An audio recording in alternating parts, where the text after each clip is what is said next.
इस वीडियो में, इस क्लास में हम महिला और बाल अपराध पोर्शन के दो टॉपिक्स, जिसमें से एक का नाम है अनैतिक दुर्व्यापार निवारण अधिनियम 1956 और दूसरा टॉपिक जिसका नाम है मानव तस्करी रोकथाम संरक्षण और पुनर्वास अधिनियम 2018 के बारे में बात करेंगे। बहुत ही संक्षिप्त में बात करेंगे, बहुत ही इंपॉर्टेंट चीजों के बारे में बात करेंगे और क्लास के लास्ट में कुछ क्वेश्चंस देखेंगे प्रैक्टिस के रूप में।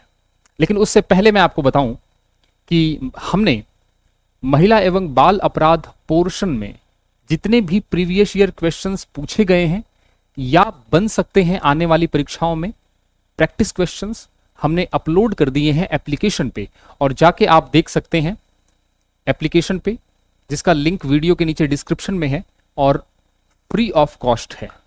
तो एप्लीकेशन डाउनलोड कीजिए और वहां पे आप देखिए 350 से ज्यादा एमसीक्यूज हैं, यानी 350 से ज्यादा क्वेश्चंस हैं। इसी के साथ साथ राजस्थान पुलिस कांस्टेबल और 4th ग्रेड दोनों के लिए हमने टेस्ट सीरीज लॉन्च कर रखी है। अप टू डेटेड है, लेटेस्ट पैटर्न पे आधारित है। फोन नंबर दिए हुए हैं, आप फोन पे क्वेरी कर सकते हैं। इसी के साथ गणित topic wise, chapter wise test series भी लॉन्च्ड है ऑलरेडी एप्लीकेशन पे। और जैसे आप देखिए, संख्या पद्धति एक टॉपिक है, एचसीएफ एलसीएम एक टॉपिक है, परसेंटेज एक टॉपिक है, डिस्काउंट एक टॉपिक है, लाभ हानि, ऐसे ऐसे 12 टॉपिक्स हैं जो आपके एग्जाम में पूछे जाएंगे। तो उससे रिलेटेड जो भी आप एक टॉपिक है तो उस पे एक से ज्यादा टेस्ट सीरीज है। जैसे मैं संख्या पद्धति की बात करूं तो वहां पे एक से ज्यादा टेस्ट सीरीज है, तो क्वेश्चंस बार बार आपको नए मिलेंगे। प्रैक्टिस आपकी बहुत अच्छी होने वाली है, विद सॉल्यूशन इसमें सब कुछ दे रखा है। ठीक है, इसी के साथ साथ हमने कंप्यूटर की टेस्ट सीरीज भी लॉन्च कर रखी है और ये भी टॉपिक वाइज है। कंप्यूटर का परिचय, input output device, memory, number system, software, hardware, Microsoft Word, Microsoft Excel, सारा कुछ दे रखा है पावर पॉइंट करके। और एक एक टॉपिक में हमने मल्टीपल टेस्ट रखे हुए हैं ताकि आपको वापस प्रश्न रिपीट ना हो, दोबारा से नए क्वेश्चंस आपके सामने आए, बार बार नए क्वेश्चंस सामने आए। यहां पे जैसे ही आप कोई क्वेश्चन करेंगे तो तुरंत पता चल जाएगा ये सही है और ये क्वेश्चन आपका गलत है। और जब सबमिट करेंगे तो आपको लास्ट में भी आपको एक साथ क्वेश्चन आंसर के फॉर्म में आपको आंसर मिलने वाले हैं, तो याद करने में भी आसानी होगी, देखने में भी आसानी होगी। तो लगभग 69 टेस्ट हैं इसमें और 2000 से ज्यादा क्वेश्चंस हैं, जिसमें से 25 मिक्स टेस्ट है। तो 25 मिक्स टेस्ट हैं, बाकी सारे टॉपिक वाइज टेस्ट हैं। तो बहुत सारी प्रैक्टिस हो जाएगी आपकी। 12th मंथ वैलिडिटी है, मैथ्स वाली भी और कंप्यूटर की भी। डाउट चैट भी है, मिक्स टेस्ट भी है, चैप्टर वाइज क्विज टेस्ट भी है। तो ये सारा का सारा आपके सामने पड़ा हुआ है। ठीक है, यदि कोई डाउट है आपके पास तो पोस्ट कर सकते हैं आप एप्लीकेशन पे। पोस्ट डाउट चैट के लिए भी ऑप्शन है। और ऑफ 25, यदि आपने पहले से कोई कोर्स ले रखा है तो कूपन में कूपन कोड आप ऑफ 25 का यूज करेंगे तो 25% आपको ऑफ मिल जाएगा। यहां एप्लीकेशन का लिंक है दीक्षांत एकेडमी बीकानेर, इसका वीडियो के नीचे डिस्क्रिप्शन में लिंक दे रखा है, आप प्ले स्टोर पे जाके डाउनलोड कर सकते हैं, ऐसा दिखता है। और दीक्षांत एकेडमी बीकानेर, इसका भी आपका टेलीग्राम चैनल का लिंक दे रखा है, तो इसको ज्वाइन कर लीजिए क्लासेस के लिए, अपडेटेड मटेरियल के लिए, हर चीज। आइए स्टार्ट करते हैं। सबसे पहले अनैतिक दुर्व्यापार निवारण अधिनियम 1956, जैसा कि देखने में लग रहा है नैतिक नहीं है, अनैतिक है, यानी जो गलत है। ठीक है, समाज के नजरिए से, कानून के नजरिए से जो गलत है वो अनैतिक है। दुर्व्यापार है यानी कोई अच्छा व्यापार नहीं है, बुरा व्यापार है। तो अनैतिक दुर्व्यापार किस चीज का व्यापार हो रहा है हम आगे देखेंगे।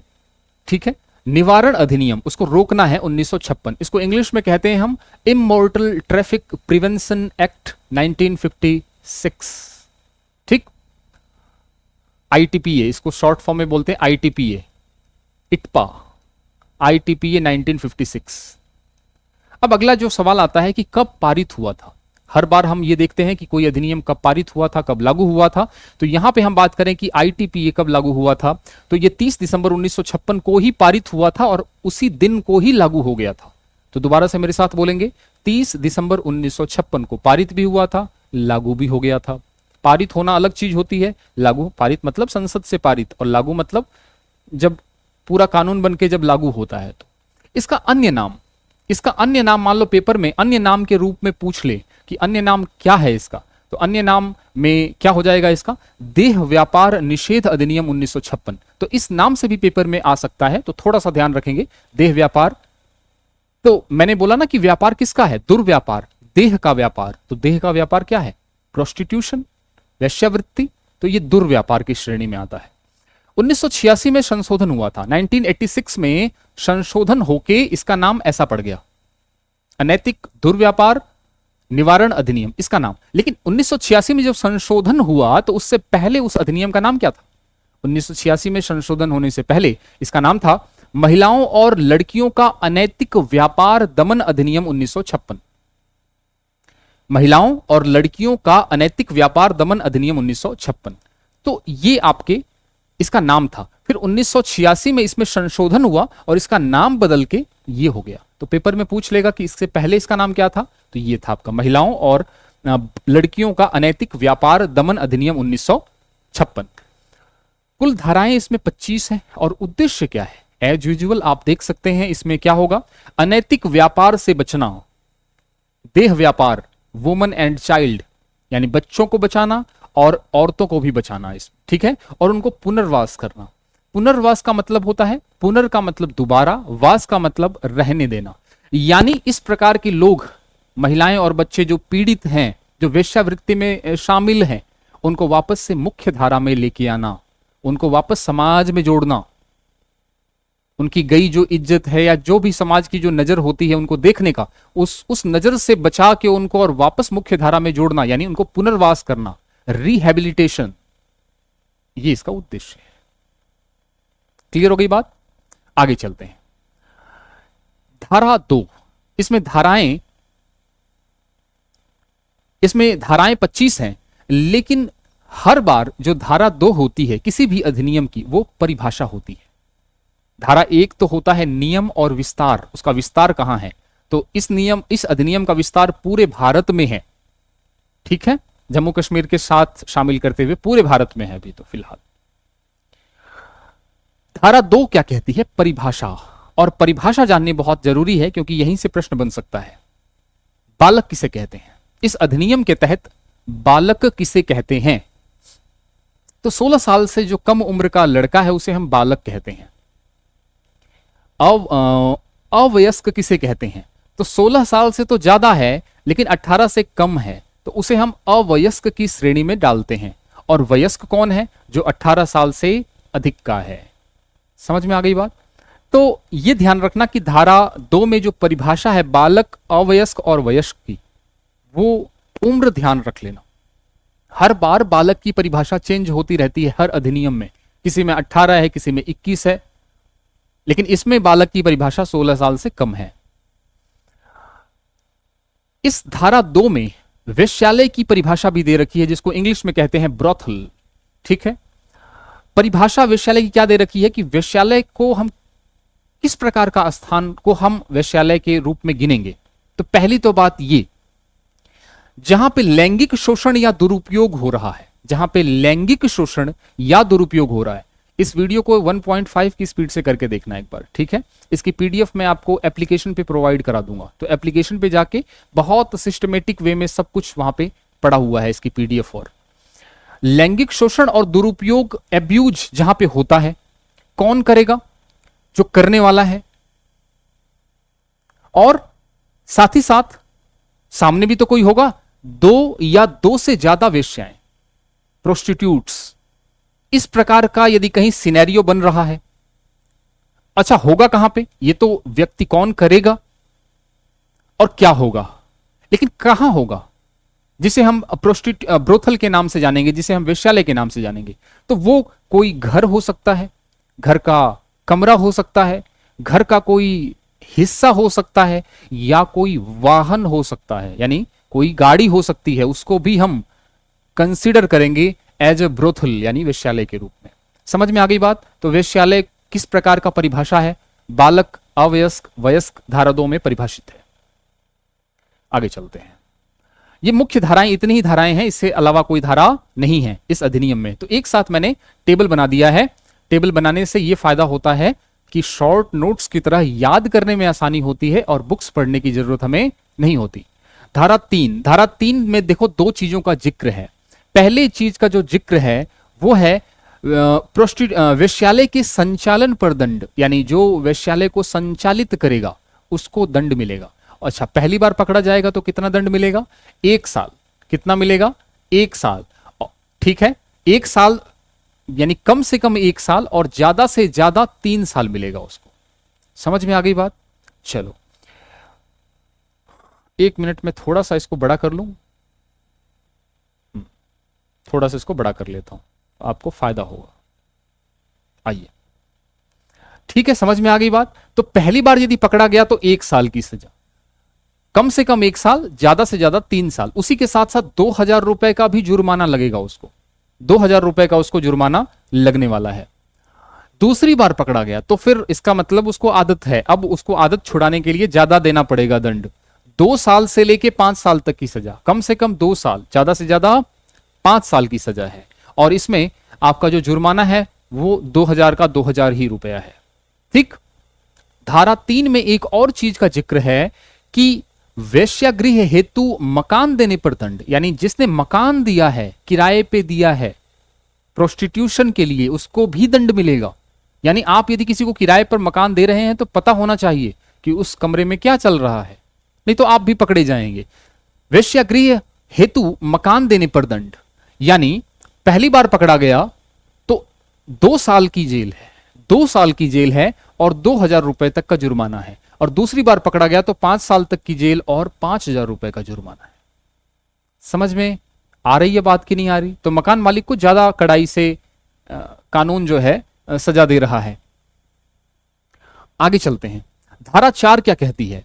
वेश्यावृत्ति की कमाई से जीवन यापन पर दंड, यानी आप यदि कोई वेश्यालय को चला के और अपना जीवन गुजार रहा है, इस प्रकार का व्यक्ति, महिला या पुरुष यदि है, तो वो धारा 4 के अंतर्गत दोषी होगा।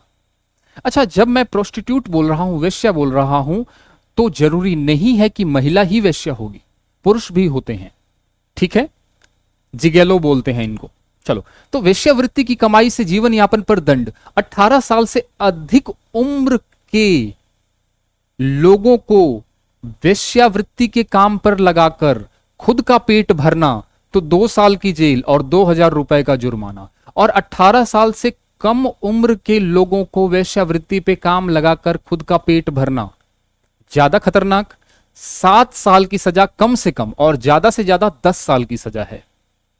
7 साल तो कम से कम है और 10 साल ज्यादा से ज्यादा है। समझ में आ रही है बात? चलें आगे। धारा 5 क्या कहती है?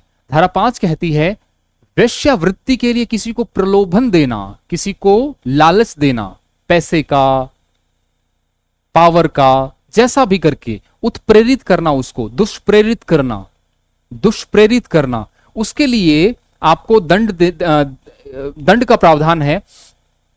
यदि बालक है, यदि बालक को आप दुष्प्रेरित कर रहे हो, बालक का मतलब 16 साल से कम, तो 7 साल से लेके आजीवन उम्र कैद, 7 साल से लेके आजीवन उम्र कैद है।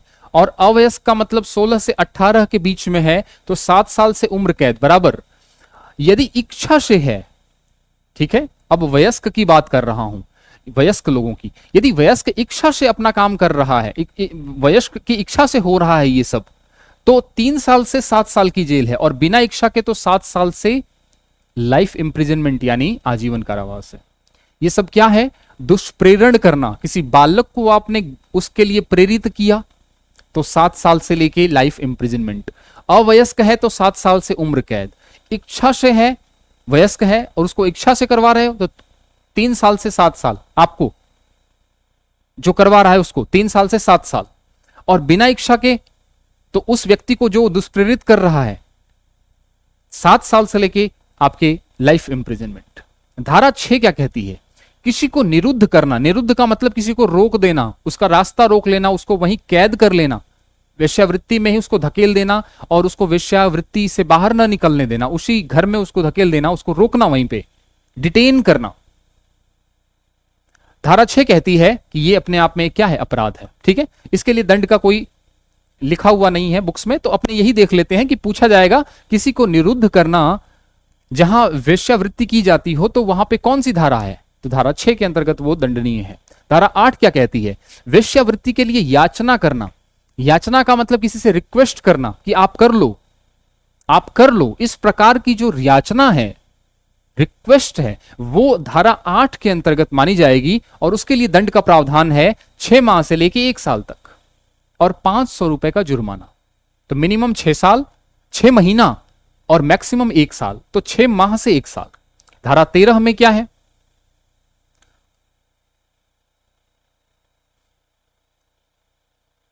धारा 13 क्या कहती है,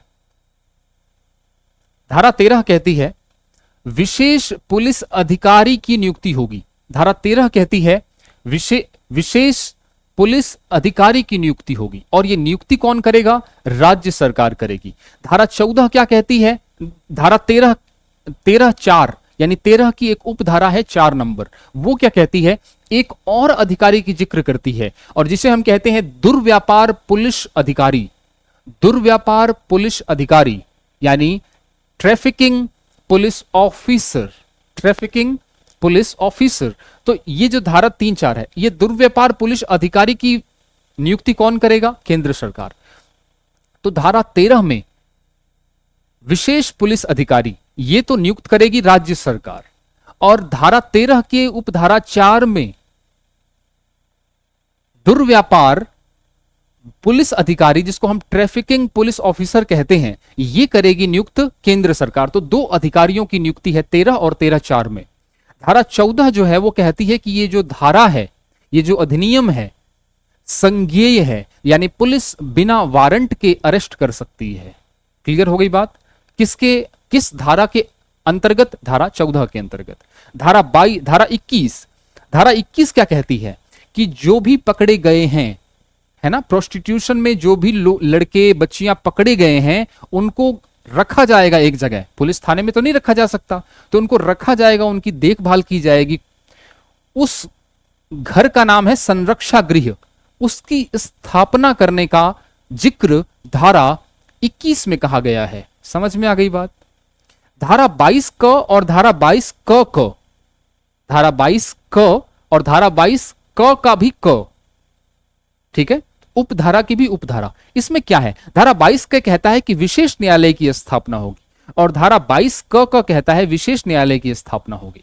दोनों ही विशेष न्यायालय की स्थापना है, लेकिन एक करेगी राज्य सरकार और एक करेगी केंद्र सरकार। तो 22 क वाले विशेष न्यायालय की स्थापना राज्य सरकार करेगी, जबकि 22 क के अंतर्गत विशेष न्यायालय की स्थापना केंद्र सरकार करेगी। तो 2 अधिकारी हो गए, विशेष पुलिस अधिकारी राज्य सरकार 13 और 13(4) के तहत दुर्व्यापार पुलिस अधिकारी ट्रैफिकिंग पुलिस ऑफिसर केंद्र सरकार 13(4) में। और 22 क में क्या है, विशेष न्यायालय राज्य सरकार, 22 क में क्या है, विशेष न्यायालय केंद्र सरकार स्थापना करेगी। तो ये सारी चीजें हैं जो इंपॉर्टेंट हैं। तो ये आपका पूरा का पूरा एक ही स्लाइड में मैंने सारी इंपॉर्टेंट धाराएं करा दी। ठीक है, क्लियर हो गई बात।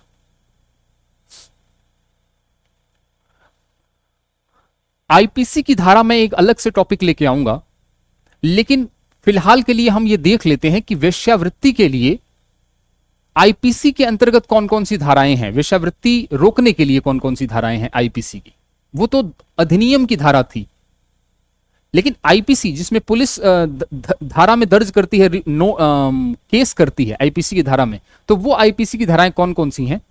तो धारा 372 पूछ सकता है डायरेक्ट कि आईपीसी की धारा 372 किससे रिलेटेड है, तो बेचने से रिलेटेड है। क्या बेचना, महिलाओं और बच्चों को बेचना धारा 372 के अंतर्गत आता है। आईपीसी की धारा 372 लगेगी।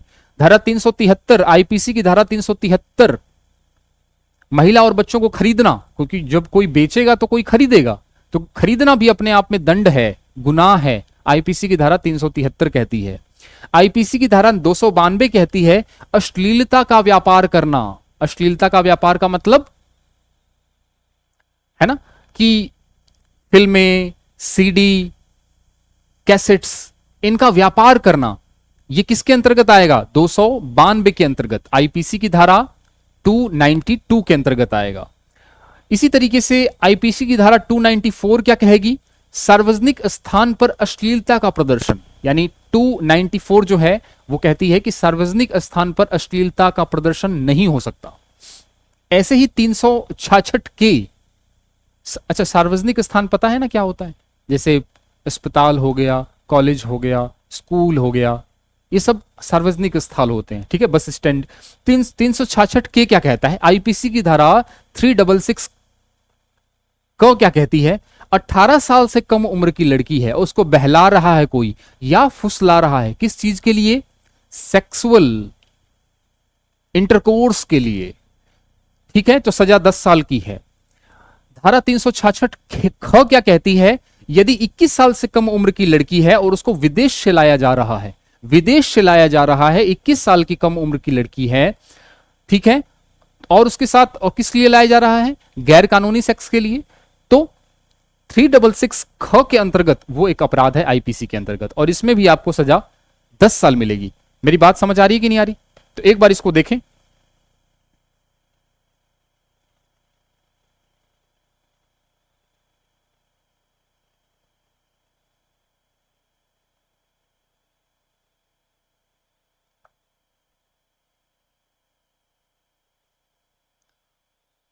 क्लियर हो गई बात? अच्छा, एक धारा यहां पे बच गई है, यहां पे धारा 7 लिख लेना, धारा 7 भी इंपॉर्टेंट है बहुत, कि सार्वजनिक स्थान के आसपास वेश्यालय नहीं चलेंगे। यानी सार्वजनिक स्थान, सार्वजनिक स्थान के निकट, है ना, वेश्यावृत्ति निषेध है। हालांकि वेश्यावृत्ति कहीं भी निषेध है, पर यहां पे बताया गया है कि यहां पे सार्वजनिक स्थान के निकट वेश्यावृत्ति नहीं चलेगी, ठीक है, जिसमें आपका छात्रावास हो सकता है, शैक्षणिक संस्थान हो सकता है, हॉस्पिटल्स हो सकता है, उसके 200 मीटर की परिधि के अंतर्गत यह सब काम नहीं होगा, ठीक है। 200 मीटर के अंतर्गत यदि कोई पाया जाता है, ध्यान से देख लेना, 200 मीटर के अंतर्गत यदि कोई करता हुआ पाया जाता है, यदि कोई पाया जाता है, तो अपने आप में ये क्या है? दंड का प्रावधान है, और यहां पे कम से कम 10 साल की जेल है, ठीक है, तो 10 साल की कम से कम जेल है, और आजीवन कारावास भी हो सकता है। तो ये थोड़ा सा एक चीज और देख लेना, आजीवन कारावास धारा 6 कहती है, समझ में आ गई? धारा 7 कहती है ये बात। तो धारा 3, धारा 4, धारा 5, 6, 7, 8, 13, 14, 22 और 22 का और 21, ये इंपॉर्टेंट धाराएं हैं, आप इनको देख लेना। ये थोड़ा सा हमने नया जोड़ा है इसको। चलिए अब हम दूसरे एक्ट की तरफ बढ़ते हैं, और इसका नाम है मानव तस्करी रोकथाम, संरक्षण और पुनर्वास विधेयक 2018। ये अधिनियम नहीं है, ये विधेयक है, यानी अभी तक ये संसद से पारित नहीं हुआ है, नहीं तो अधिनियम होता। अब मेरी बात सुनना ध्यान से, इसका उद्देश्य क्या है? तो उद्देश्य तो इसके नाम में ही पता चल रहा है। इसका उद्देश्य क्या है? जैसे रोकथाम, मानव की तस्करी करना, मानव का तस्करी का मतलब बेचना, खरीदना, ठीक है, मानव तस्करी, ठीक है, चाहे धमकी पूर्वक हो, चाहे बलपूर्वक हो, चाहे किसी का अपहरण करके खरीदा बेचा जाए, चाहे किसी को धोखे से खरीदा बेचा जाए, या फिर प्रलोभन से किसी को बेच दिया जाए, किसी को खरीद लिया जाए, तो ये सब मानव तस्करी के अंतर्गत आएगा, ह्यूमन ट्रैफिकिंग के अंतर्गत आएगा, ठीक है। अच्छा, किसके लिए होता है मानव तस्करी? होती किसके लिए है? तो ये जबरदस्ती यौन शोषण के लिए होती है, ठीक है। खरीद फरोख्त किस लिए होती है? श्रम के लिए, यानी जबरदस्ती बेगार करवाना किसी से, है ना, होटल पे छोटे बच्चे को ले आए, उसी से काम करवा रहे हैं, तो ये श्रम के लिए हो गया। अनैच्छिक दास्ता यानी बेगार के लिए हो गया, या फिर कई बार किडनी विडनी जो अंग होते हैं जो, उनको निकालने के लिए भी ह्यूमन ट्रैफिकिंग होती है। तो किस लिए होती है, किस तरीके से होती है, वो आपको बता दिया मैंने। अब ये देखिए कि इसका उद्देश्य क्या है? रोकना, मानव तस्करी को रोकना, इसकी रक्षा करना। किसकी रक्षा करना? जिनकी मानव तस्करी हो रही है उनकी, पीड़ितों की रक्षा करना, और उन्हें फिर से मुख्य धारा में लेके आना। यानी मानव तस्करी, यानी जब किसी बच्चे को, लड़के को, या किसी व्यक्ति को, इसमें व्यक्ति भी आएगा, केवल महिलाएं और बच्चे ही नहीं आएंगे, इसमें व्यक्ति भी आएगा, आदमी भी आएगा, पुरुष भी आएगा। तो यदि इस प्रकार के लोगों की ट्रैफिकिंग हो रही है, तस्करी हो रही है, तो इसका मतलब कहीं ना कहीं से उनका अपहरण हो रहा है। तो उनको वापस पुनर्वास करना, उनको वापस उसी जगह पे जाके जहां से वो थे, जिनके मम्मी पापा जहां पे थे, उनको वापस वहां देना, तो ये पुनर्वास ही तो हो गया उनके लिए। तो पुनर्वास करना, मुख्य धारा में लेके आना, इसका मुख्य उद्देश्य है। लोकसभा में पारित हुआ 26 जुलाई 2018 को। लोकसभा में कब पारित हुआ? 26 जुलाई 2018 को। लेकिन राज्यसभा में अभी पारित नहीं हुआ है। इसका संभावित कारण क्या हो सकता है कि राज्यसभा में पारित नहीं हुआ? इसका एक कारण यह हो सकता है कि पहले से ही हमारे पास 2 अधिनियम पड़े हुए हैं। ठीक है, जैसे इसमें एक अधिनियम तो है आपका ITPA 1956, जिसमें हमने कहा था कि अनैतिक दुर्व्यापार रोकथाम अधिनियम 1956, तो ये पहले से ही हमारे पास है, जो हमने आज पढ़ा। इसी तरीके से पॉक्सो 2012, जिसमें छोटे बच्चों का जो यौन शोषण होता है उसके खिलाफ अधिनियम बना हुआ है, prevention of child from sexual offence 2012, जिसको हमने पढ़ा था। तो पहले से ही ये दोनों एक्ट काम कर रहे हैं। इसके साथ ही साथ हमारे संविधान में एक अनुच्छेद भी है, अनुच्छेद 23, जिसमें लिखा हुआ है कि मानव तस्करी और बेगार करना प्रतिबंधित है।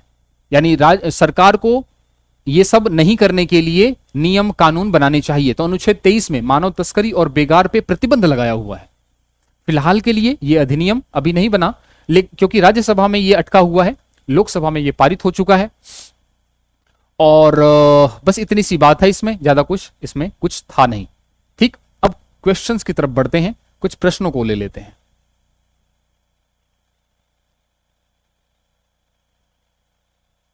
पहला क्वेश्चन, अनैतिक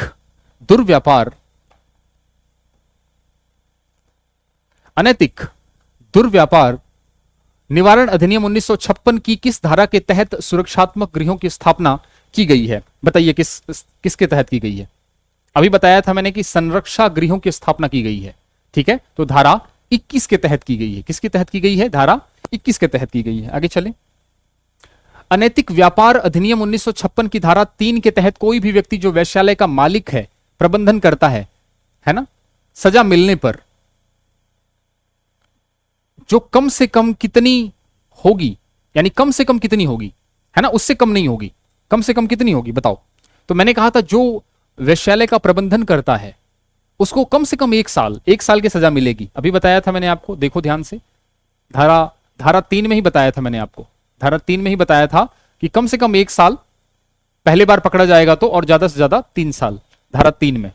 ठीक है, तो ये सारी बातें हमने कर रखी हैं। इसकी PDF मैं आपको एप्लीकेशन पे प्रोवाइड करा दूंगा। आगे चलते हैं। अनैतिक व्यापार निवारण अधिनियम 1956 की धारा 2J के अनुसार ट्रैफिकिंग पुलिस अधिकारी का अर्थ एक पुलिस अधिकारी है जिसको नियुक्त किया जाता है। ट्रैफिकिंग पुलिस अधिकारी, जिसको हम दुर्व्यापार पुलिस अधिकारी बोलते थे, वो केंद्र सरकार द्वारा नियुक्त किया जाएगा। ठीक है, और विशेष पुलिस अधिकारी राज्य सरकार द्वारा। चलें आगे, अगला देखो। अनैतिक दुर्व्यापार अधिनियम 1956 का मूल नाम क्या था? मैंने कहा था 1986 में जो संशोधन हुआ था, उससे पहले इसका नाम था अनैतिक व्यापार दमन अधिनियम।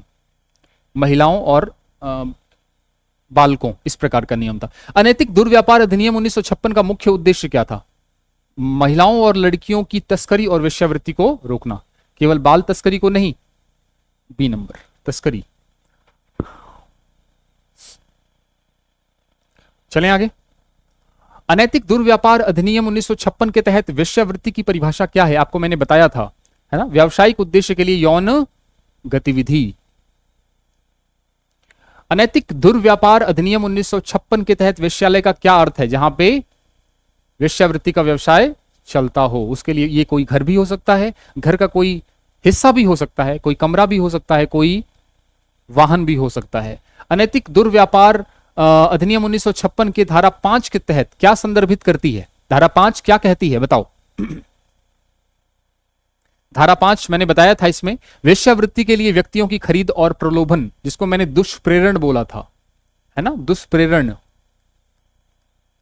ये धारा 5 बताती है कि दंड मिलेगा इसमें। मानव तस्करी विधेयक 2018 को किस सदन में पारित किया गया? लोकसभा में पारित किया गया था। ठीक है, राज्यसभा में नहीं हो पाया। मानव तस्करी विधेयक 2018 का मुख्य उद्देश्य क्या है? मानव तस्करी को रोकना और पीड़ितों का पुनर्वास करना। मानव तस्करी विधेयक 2018 के तहत मानव तस्करी की परिभाषा में क्या शामिल है? आपको बताया था मैंने पहले भी, मजदूरी, यौन शोषण, गैर कानूनी अंग व्यापार, अंग भी होगा इसमें, किडनी। मानव तस्करी विधेयक 2018 के तहत पीड़ितों के पुनर्वास के लिए क्या प्रावधान था? क्या प्रावधान था? इसमें घर, चिकित्सा और कानूनी सहायता तीनों ही होगा, सब कुछ इसमें कवर होगा, तभी तो, केवल आर्थिक सहायता से तो पार नहीं पड़ेगी। मानव तस्करी 2018 में पीड़ितों की गोपनीयता सुनिश्चित करने के लिए क्या प्रावधान है? जो लोग पकड़े जाएंगे, तस्करी, जिनकी तस्करी की जा रही है, उनका पहचान तो ऑब्वियसली गुप्त ही रखना पड़ेगा, उनकी पहचान गोपनीय रखना। ये तो कोई भी व्यक्ति कर सकता है, कोई भी नॉर्मल व्यक्ति यदि इसको कुछ भी नहीं पता है तो भी पता चल जाएगा कि इस प्रकार के लोगों की पहचान तो गुप्त ही रखी जाती है, बच्चों की, महिलाओं की, है ना। मानव तस्करी 2018 में मानव तस्करी के मामलों की जांच के लिए समय सीमा क्या थी? याद कर लेना कि इस विधेयक, जो विधेयक मैंने बताया आपको 2018 में, उसमें 90 दिन की समय सीमा है उस मामले की जांच पूरी करने के लिए। तो ये थोड़ा सा इसको देख लेना, ठीक है, क्योंकि क्वेश्चंस में कुछ कुछ चीजें थोड़ी थोड़ी नए तथ्य मिलते रहते हैं। वेश्यावृत्ति के लिए बच्चों को बेचना किस धारा के अंतर्गत आता है? बताइए जल्दी से। बच्चों को बेचना वेश्यावृत्ति के लिए धारा 372 के अंतर्गत, बताया था मैंने आपको, आईपीसी की धारा सारी बताई थी, 4-5। निम्न में से किस धारा के अंतर्गत विदेश से लड़की को आयात करने के लिए सजा दी जाती है ना? विदेश से लड़की लाना, है ना, किसके? 366 ख के अंतर्गत ये क्या है? आईपीसी की धारा के अंतर्गत ये अपराध है। मानव तस्करी किस वर्ष अधिनियमित किया गया? 2018 में। अनैतिक व्यापार अधिनियम के अंतर्गत यदि कोई व्यक्ति नाबालिग लड़की से वेश्यावृत्ति की कमाई के माध्यम से रहता है, यानी कि वेश्यावृत्ति की कमाई के माध्यम से रहता है, तो ऐसे व्यक्ति, यानी वेश्यावृत्ति की कमाई खाता है, पेट पालता है, गुजारा करता है, न्यूनतम 7 साल, बताया था ना आपको मैंने, धारा 5 में। अनैतिक व्यापार अधिनियम किस वर्ष लागू किया गया? 1956 में।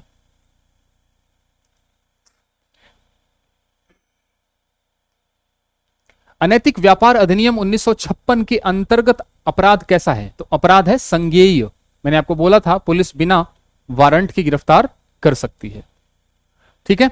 तो ये सारी की सारी बातें हमने दो अधिनियम, दो टॉपिक्स के बारे में पढ़ लिया। इसमें आपका इलीगल ट्रैफिकिंग यानी अनैतिक दुर्व्यापार रोकथाम अधिनियम, निवारण अधिनियम, और दूसरा मानव तस्करी से रिलेटेड था। इसके क्वेश्चंस भी किए हमने। वीडियो कैसा लगा जरूर बताइएगा, और मैं कोशिश पूरी कर रहा हूं कि इसको शॉर्ट फॉर्म में आपको टेबल बना के, चार्ट बना के, तो सारा टाइम मेरा इसी में जाता है कि क्लास को मैं कैसे कम टाइम में आपको ज्यादा से ज्यादा चीजें डिलीवर कर दूं। मैं बुक्स नहीं पढ़ाना चाहता, मैं यहाँ पे कोई पीडीएफ खोल के, पीपीटी खोल के नहीं पढ़ाना चाहता कि एक नई बुक आपको पढ़नी पड़े। जो भी पढ़ाऊंगा शॉर्ट फॉर्म में पढ़ाऊंगा। कैसा लगा वीडियो जरूर बताइएगा कमेंट सेक्शन में। यदि आप इस चैनल पे नए हैं तो इसको सब्सक्राइब कर दीजिएगा, इसको लाइक कर दीजिएगा। इसकी पीडीएफ आपको एप्लीकेशन पे मिल जाएगी। फ्री पीडीएफ का सेक्शन है, फ्री कंटेंट का सेक्शन है, वहां पे उस सेक्शन में जाएंगे तो आप सारा का सारा आपको क्लासेज मिल जाएंगी, और इसी के साथ साथ आपको पीडीएफ मिल जाएगी। टेलीग्राम चैनल का भी लिंक है, समय समय पे जो क्लासें होती है वहां पे वो लिंक वहां पे पोस्ट होता है, तो उसको भी ज्वाइन कर लीजिए। मिलते हैं अगली क्लास में एक नए अधिनियम के साथ, तब तक के लिए थैंक यू सो मच।